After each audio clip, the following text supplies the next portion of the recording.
Hey everyone, I'm here today to take a look at the Playmates Toys Godzilla vs Kong with battle axe. Now here he is in the packaging. He comes with some clear plastic that holds him in the box, but in the background you can see Godzilla and Kong at the back there, Monsterverse logo at the bottom, which is nice, picture of the battle damage feature. On the side there you can see the city in flames, which looks kind of cool, and you got that in the background with the box there as well. And then on the back it shows the toy again, and other toys in the line at the bottom there. Now, being an open front box does have its problems.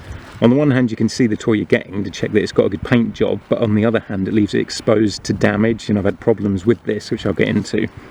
Now here he's out of the packaging, and it's a pretty nice sculpt for a £10 action figure for retail. It's got these kind of scars across his chest there. Quite a lot of detailing with the hair, and some dark shading as well going over his body. He's mostly quite a grey colour. You can see on the back here where he hasn't got any shading. He's very grey, and then there's kind of darker shading on his chest and hands and feet there. So there's a really good range of motion with the articulation, with the shoulders that go out to the side and round, kind of ball jointed. Same with the elbow there, they swivel as well as bend there like that. The wrists bend as well, swivel round I should say, sorry. The legs have got a bend forward and a swivel at the hip, and then there's also a bend at the knee there, and then the head kind of moves from side to side. Because he's kind of hunched, the head just kind of rocks from side to side. You can't really get him to look to the side, so you can't get many decent poses out of the head there, but otherwise it's got really good articulation for the size and price of the figure. Now, one problem I've had with this figure is getting one in good condition. But the first one I got had paint scratched off of the nose and cheeks and lip. Because it's an open package, I guess they're easily damaged. The second one I got had really wonky eyes. The third one I got had really wonky eyes. So eventually I had to actually go to the store and pick one up, because all the ones I was ordering online either came with scratches in the paint or the eyes were really wonky. So you really need to get hold of one of these yourself in person to make sure you're going to get one with a decent paint job on the eyes and without loads of paint scratched off, which is unfortunate. And it comes with one accessory, which is his axe here, which looks like wood because it's been cast in brown plastic, but it's actually supposed to be bone, so it'd be kind of better if it was cast in a grey or a white plastic. And then it's got a bit of blue paint on the end there for that what looks like one of Godzilla's fins, maybe one of Godzilla's ancestors' fins or something, which I think is a really cool way of making a weapon for King Kong and kind of helping him to be able to stand his ground a bit more against Godzilla, who is far more overpowered than King Kong is. And he's got one fist hand for punching Godzilla and one gripping hand that holds the axe. And there's a bit of a closer look at the axe. It's a really nice sculpt on it, and it doesn't really look too bad looking like wood, but I'd prefer it if it did look more like it was the bone it's supposed to be.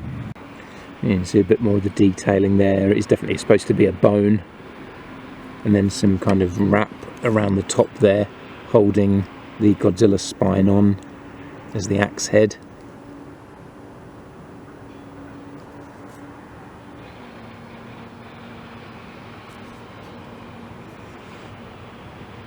And there's, just to compare the spine on Kong's axe with the actual spines on the back of the NECA Godzilla, at least, you can see kind of the similarities there. Obviously the NECA version's a lot more detailed in general. Same with the figure itself. I mean, the NECA one is far more detailed. And a closer look at all the detailing on Kong and the fur sculpt. It's a slightly soft sculpt. It's not quite up to NECA standards, but it's, you know, really not bad for the price and what it is. The fur all around the back there.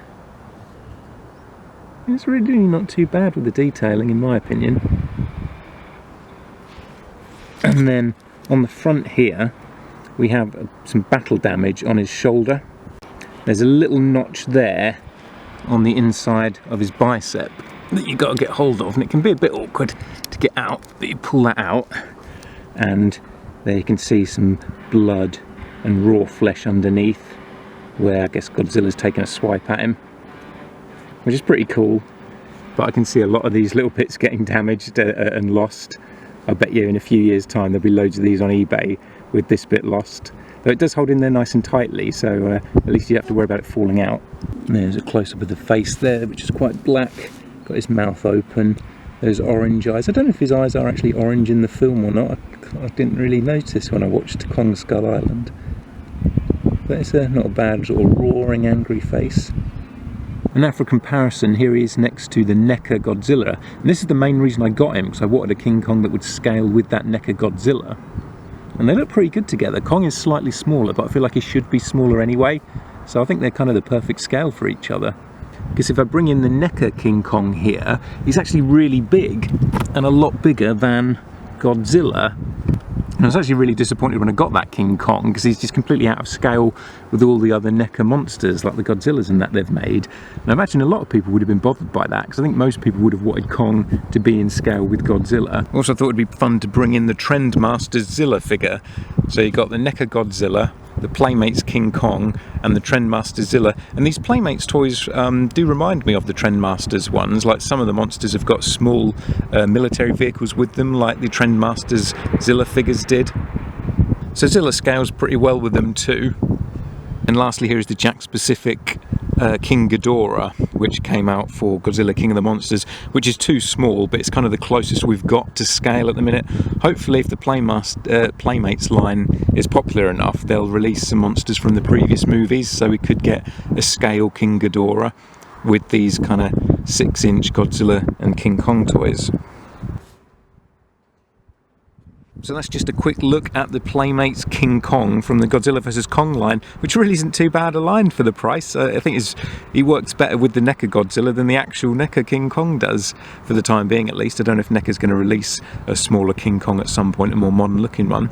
This one, yeah, he's a pretty fun figure. I was impressed with the amount of articulation as well, especially for the price point, so definitely worth picking up. So who do you think's going to win, King Kong or Godzilla? Let me know in the comments below. So thanks for watching everyone, and I'll catch you in the next video.